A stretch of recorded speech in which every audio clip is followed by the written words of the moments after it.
Assalamualaikum warahmatullahi wabarakatuh. Salam berjumpa kembali dalam mata kuliah Filsafat Administrasi sesi ke-12 bersama saya Imam Budi Karsoadi selaku dosen pengampu. Sahabat mahasiswa dan mahasiswi, di kesempatan kali ini kita akan membahas materi tentang administrasi sebagai ilmu induk. Setelah kita membahas kedalaman ilmu filsafat administrasi hingga sesi ke-11, kini kita mulai membahas disiplin ilmu administrasi yang merupakan induk dari administrasi negara atau administrasi publik, yang mana mengalami perkembangan pesat sekitar abad ke-19 hingga 20 seiring dengan perkembangan negara-negara di dunia pasca berakhirnya Perang Dunia II.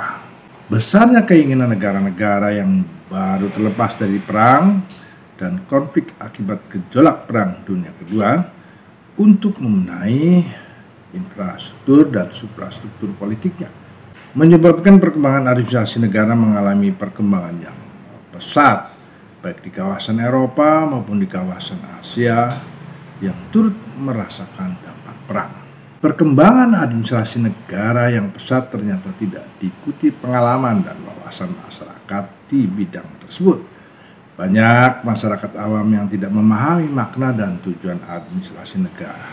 Secara sederhana dapat dikemukakan bahwa administrasi negara adalah keseluruhan kegiatan yang dilakukan oleh seluruh aparatur pemerintah dari suatu negara dalam usaha mencapai tujuan negara. Mempelajari atau mengkaji teori administrasi negara tentunya sangat penting, karena hal ini akan dapat mengetahui persoalan yang sesungguhnya dihadapi aparatur negara dalam melaksanakan tugas-tugas negara.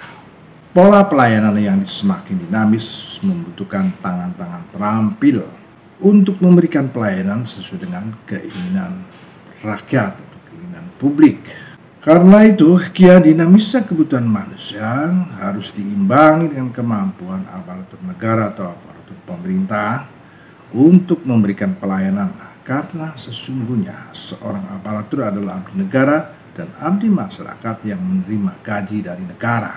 Dikatakan abdi negara karena seorang aparatur adalah pelaksana tugas negara.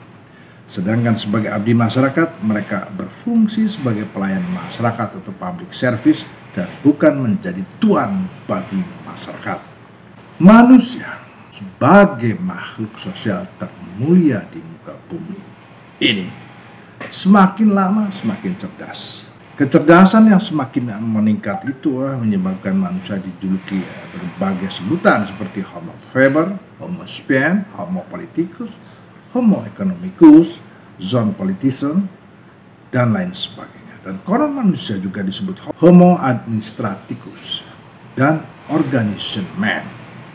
Naluri masyarakat, naluri berorganisasi, dan ketidakmampuan manusia untuk memenuhi kebutuhan hidupnya yang semakin kompleks menyebabkan manusia itu merupakan milik yang paling berharga bagi suatu organisasi, sekaligus masalah terberat yang dihadapi oleh pemimpin organisasi. Oleh karenanya, dalam rangka mencapai tujuan bersama, baik dalam ruang lingkup organisasi maupun ruang lingkup negara, perlu pengaturan yang dapat menjembatani keinginan orang-orang yang diatur dengan orang-orang yang mengatur, atau lazimnya disebut dengan aparatur negara. Setiap negara di dunia ini pada prinsipnya memiliki tujuan yang sama, yaitu untuk memberikan kesejahteraan kepada warga negaranya. Namun caranya tentu berbeda-beda. Pada negara yang mendasarkan prinsip liberal memberikan kebebasan kepada warga negaranya, sedangkan pada konsep sosialis membatasi kebebasan individu. Sementara dengan ideologi Pancasila seperti negara kita ini merupakan keseimbangan antara kebebasan individu dengan hak-hak masyarakat atau negara yang mengandung hajat hidup orang banyak. Dengan kata lain, administrasi negara bertujuan untuk meningkatkan kemakmuran seluruh rakyat, karena terlepas dari sisi politik dan perekonomian yang dianut oleh suatu negara, semua negara modern mengatakan bahwa negara itu adalah welfare state. Administrasi publik dalam proses pelaksanaan kegiatannya bermotifkan pemberian servis seefisien mungkin, seekonomis mungkin, dan seefektif mungkin kepada warga negara yang harus dilayaninya.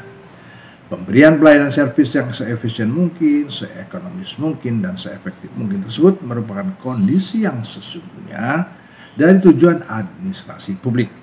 Karena seperti yang dikemukakan bahwa tujuan yang hendak dicapai adalah tujuan negara yang tidak terbatas. Oleh karenanya input atau sumber-sumber yang dipergunakan harus diupayakan agar seminimal mungkin dengan menghasilkan output atau hasil yang sebesar-besarnya. Sifat pelayanan administrasi publik sesungguhnya adalah berkewajiban melayani semua warga negara dengan perlakuan yang sama, karena warga negara di mata hukum berkedudukan sama. Oleh karena itu harus diberikan sifat pelayanan yang tidak membedakan suku, ras, golongan, agama, maupun kedudukan sosialnya. Hal ini sangat penting diwujudkan karena berkaitan dengan semboyan yang disampaikan beberapa negara yang modern, bahwa seluruh aparatur negaranya adalah abdi negara dan abdi masyarakat.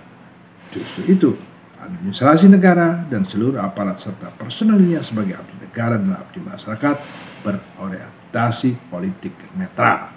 Maksudnya adalah sebagai alat pelaksana kebijakan demi kepentingan rakyat, ia tidak memihak dan berdiri di atas semua kepentingan golongan, aliran, dan lapisan atau stratification yang ada dalam masyarakat.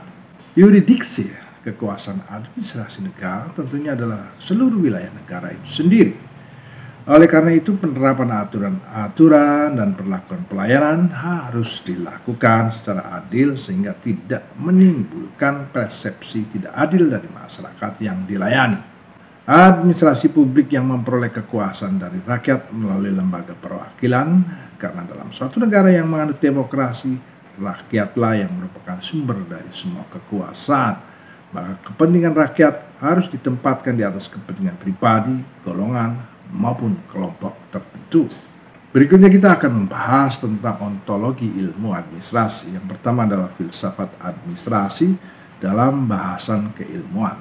Pembicaraan dan perbincangan tentang filsafat administrasi mungkin masih terbatas pada kalangan pakar atau ahli bidang studi administrasi. Yang lumrah dijumpai adalah kajian mengenai filsafat pada umumnya.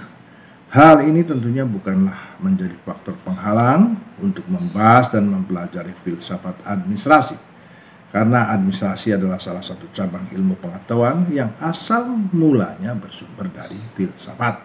Secara etimologis, filsafat berasal dari bahasa Yunani, filosofia, yang terdiri dari dua suku kata, yaitu philos artinya cinta atau suka, dan sophia artinya bijaksana.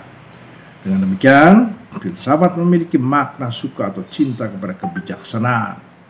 Dari para ahli banyak mengatakan filsafat merupakan induk dari segala ilmu pengetahuan. Artinya seluruh ilmu pengetahuan, baik ilmu pengetahuan alam, ilmu pengetahuan sosial, dan humaniora bersumber dari filsafat. Aristoteles, pemikir ilmu filsafat besar pada zaman Yunani kuno yang hidup pada tahun 382 hingga 322 sebelum Masehi, menyatakan bahwa filsafat adalah pengetahuan teoritis yang menelaah peradaban yang abadi, tidak berubah dan tidak terpisah dari materi.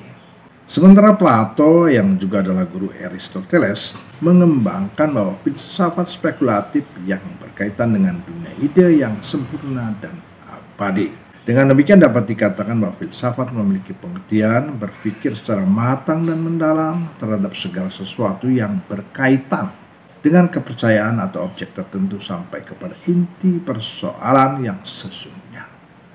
Oleh karena itu, filsafat dan pengetahuan merupakan satu kesatuan yang tidak mungkin dipisahkan, karena pengetahuan menelaah keberadaan terhadap sesuatu, sedangkan filsafat mempertanyakan keberadaan sesuatu itu. Sejalan dengan pemikiran di atas, dapat dikatakan bahwa filsafat administrasi adalah proses berpikir secara matang, terstruktur, dan mendalam terhadap hakikat dan makna yang terkandung dalam materi administrasi.